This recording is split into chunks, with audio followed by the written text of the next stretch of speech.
विकास की आंधी है।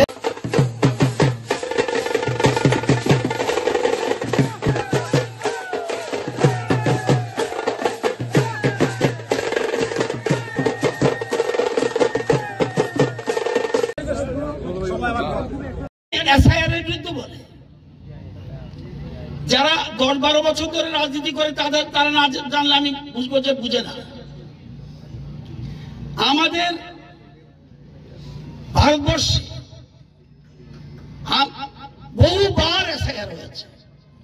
ত্রিপুরাতে সর্বশেষ এসআইআর হয়েছে 1905 সালে। আমি যে বছর প্রথম 93-তে নির্বাচনে জিতেছি সেই বছর এসআইআর হয়েছে। অথচ বামরা ক্ষমতা এসেছে দেশের মানুষকে বিভ্রান্ত করার জন্য এটা করেছে। আজকে প্রমাণিত মানুষ কোনো প্রলোভনে কোনো কিছুতে এটা বুঝে না। ওই যে আজকে দেখেছিলাম যতই তুমি চিৎকার করো হাহাকার করো বিজেপি কে মোদিজিকে হারানো সম্ভব নয়। ভারত মাতা কি এই জিনিসটা প্রমাণিত হয়েছে। এখানকার মানুষ এটাই চেয়েছিল। আমি নিজেও চেয়েছিলাম বিহারে ভালো ভোট হবে, এটা আমি জানি, কিন্তু এত ভালো ফলাফল মানুষ চিন্তা ভাবনা করে রায় দিয়েছে। সিপিএম সুপ্রসাদ, সিপিআই 00, কংগ্রেস নিশ্চিন্নের পথে, কংগ্রেস নিশ্চিন্নের পথে বারবার দেখা গেছে। মোদিজির সাথে রিজনাল পার্টি যারা থাকবে সেই রিজনাল পার্টিরও লাভ হবে, কারণ উন্নয়ন আজকে এটা প্রমাণিত। আমাদের রাজ্য সেটা প্রমাণিত হবে, হতে যাচ্ছে।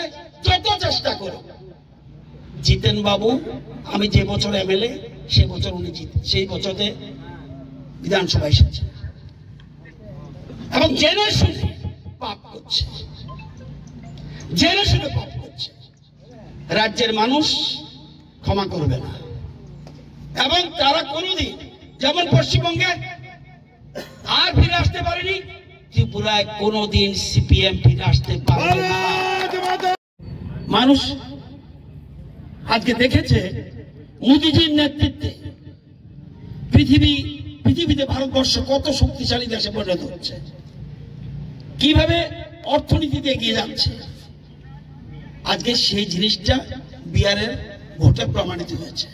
ছিল কখন মোদি নীতিশের পক্ষে রায়টা আসবে। একটু আগে গানটা গেয়েছে মোদি নীতির জোট, এবং আরেকটা গান শুনেছি আমি, मोदी अमित शाह जितना दिन रहेगा बीजेपी का हराना संभव नहीं है। सबको बेलाय बेलाय हम भाई সবাইকে অনেক অনেক ধন্যবাদ, সবাইকে নমস্কার। ভারত মাতা কি জয়।